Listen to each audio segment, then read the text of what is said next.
Mowgli की कहानी किसने नहीं सुनी है ना। एक जंगल, एक बाघ और एक छोटा सा इंसान का बच्चा। हम सब ने ये कहानी सुनी है, पर कभी सोचा है कि ये कहानी आज भी इतनी दमदार क्यों लगती है। चलिए आज जरा गहराई में उतरते हैं और इस कहानी की परतें खोलकर देखते हैं। तो कहानी की शुरुआत होती है मोगली और उसके दोस्तों से।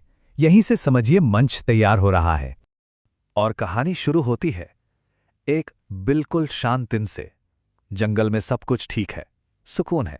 देखिए, ये कहानी कहने का एक बहुत पुराना तरीका है। पहले एक शांत माहौल बनाया जाता है ताकि जब तूफान आए तो उसका असर जबरदस्त हो। और इस सुकून भरे जंगल में कौन कौन है? हमारा हीरो मोगली, साथ में उसका प्यारा दोस्त बालू, होशियार बघीरा और महान हाथी। ये सिर्फ दोस्त नहीं हैं, ये एक परिवार हैं, एक टीम जहां सब मिलकर रहते हैं। पर हम सब जानते हैं, कहानियों में ऐसी शांति ज्यादा देर कहां टिकती है।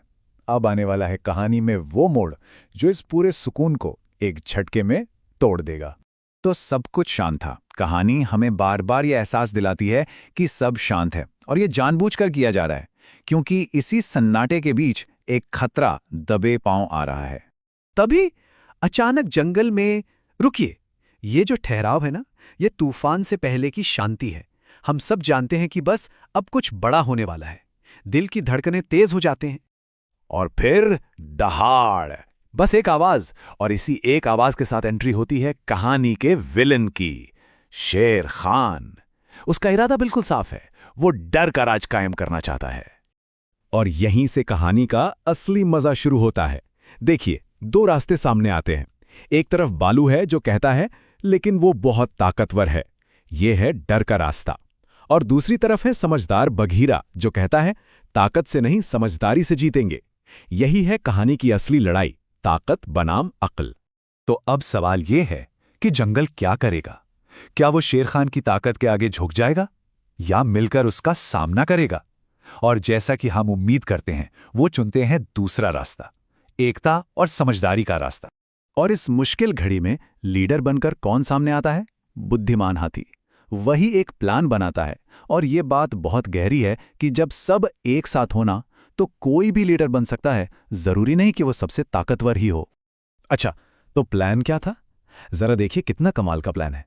पहला स्टेप, बंदर शोर मचाकर ध्यान भटकाएंगे।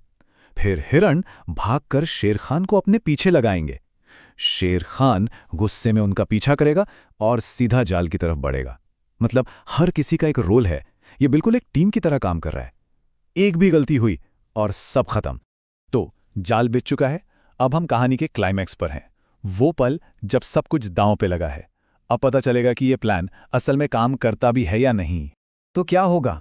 क्या ये मिलकर बनाई गई छोटी सी योजना शेर खान के जबरदस्त गुस्से और ताकत को मात दे पाएगी? यही वो सवाल है जो इस वक्त सबके मन में है। और हाँ, प्लान काम कर गया। शेर खान, जो अपने गुस्से और घमंड में अंधा था, उसे पता ही नहीं चला कि वो कब जाल में फंस गया। उसका पैर सीधा कीचड़ में धंस गया। देखिए, उसकी अपनी ही ताकत, उसका अपना ही गुस्सा उसकी हार की वजह बन गया।